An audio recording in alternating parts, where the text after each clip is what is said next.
effectivement, depuis la fin mai, près de 1400 Palestiniens ont été tués dans la bande de Gaza en allant chercher de la nourriture, la plupart à proximité des sites de la GHF, la Fondation humanitaire de Gaza, très controversée, soutenue par Israël et par les États-Unis. L'ONG Human Rights Watch parle à ce sujet de pièges mortels et qualifie les meurtres de Palestiniens en quête de nourriture de crimes de guerre.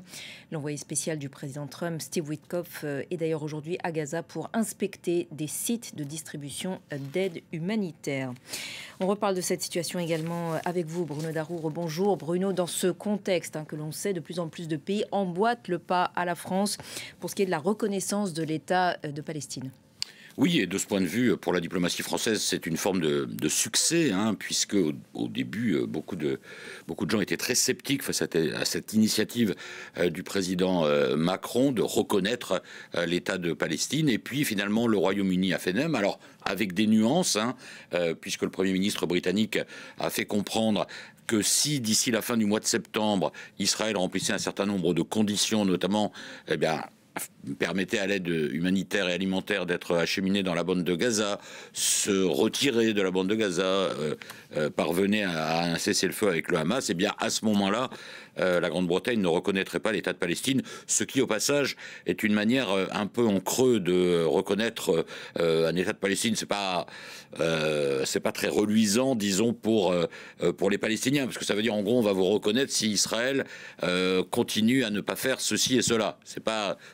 C'est moins, disons, une démarche positive que la démarche française, qui, elle, s'appuie sur les concessions faites par le président de l'autorité palestinienne, Mahmoud Abbas, qui s'est engagé à ce que le Hamas soit désarmé, ne soit plus impliqué dans la gouvernance des territoires après un cessez-le-feu et la fin de la guerre, qui s'est engagé à organiser des élections libres dès l'an prochain.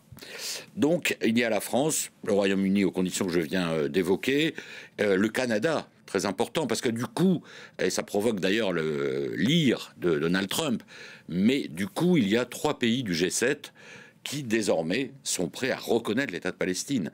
Et ça change tout quand même dans l'équation. Et 2 membres du Conseil de sécurité de l'ONU, la France et le Royaume-Uni.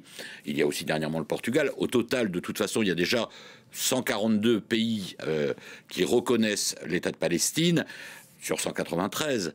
Donc, si les grands pays qui font partie des grandes instances internationales se mettent à reconnaître l'État de Palestine, évidemment, la pression sera très forte sur Israël. Alors, ceux qui critiquent la démarche disent que c'est pas le bon... Et en fait, il y a un débat autour du timing, si vous voulez. Il y en a qui disent que c'est pas le bon moment.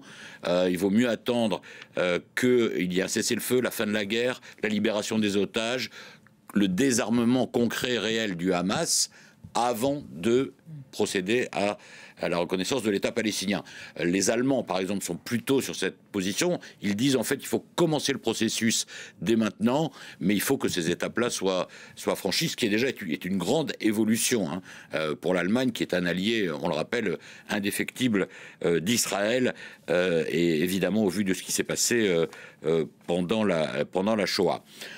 La vraie question maintenant, c'est, il y a l'urgence. Donc, est-ce que on va parvenir à faire entrer l'aide humanitaire à Gaza? Est-ce qu'on va parvenir à un cessez-le-feu? Est-ce qu'on va parvenir à faire en sorte que le Hamas soit exclu du jeu? Bon, beaucoup le disent, mais comment on le fait concrètement? Ça reste une vraie question. Et puis aussi, quelle va être l'attitude des États-Unis? Si Israël est de plus en plus isolé diplomatiquement, est-ce que les États-Unis maintiendront leur soutien indéfectible à Israël, alors même que ce pays se trouve actuellement en position, finalement, devient de plus en plus en position minoritaire sur cette question de l'État de Palestine? Merci beaucoup, Bruno.